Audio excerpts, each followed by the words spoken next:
Here's the final section of this laser beam pistol where we add a hit box that we can shoot at and the particles. So we're going to go ahead and create a new script called hit points.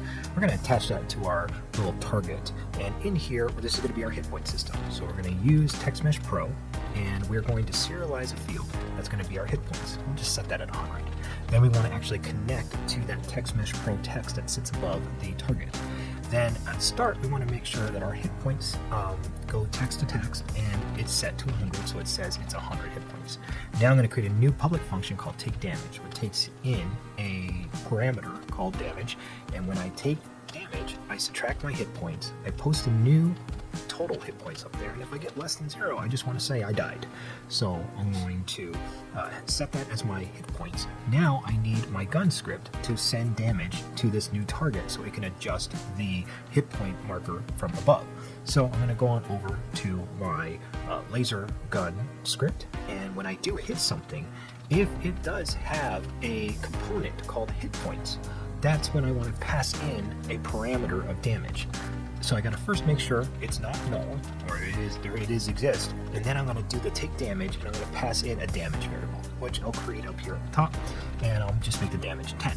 So when I do shoot, it's gonna pass in that damage to that hit point system. So let's go ahead and take a look real quick. I fire, there's 100, 90, 80, 70, 60, 50. There you go, that hit point damage works.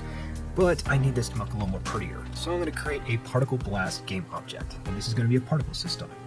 These particles look like crap right now, but we're going to do some adjustments. We're going to change the lifetime down to 1.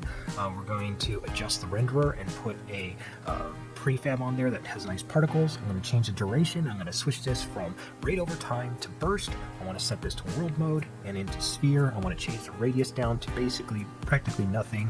I want to add gravity, and I also want to change the scale of these bullets over time, so they grow big and then they shrink over time. And finally, I need to add a collision to world so that it actually bounces, and it creates this nice little particles beam that drops. I'm going to serialize this field, and I'm going to put a new particle system inside this area, and when I do hit, I want the particle blast to transform its position to wherever the particle hit occurred, which is at the end point, and then I'm just going to play the particle system.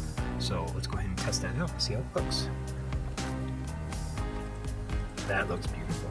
Excellent. Now we just need to do some minor things. Let's go ahead and add in a camera shake when we fire. I want a little audio sound effect when I do shoot my laser blast, and this is what it looks like in the end. And then when I do have my final player, and I can attach the gun to the player, you can see what the final result looks like, which looks pretty fantastic.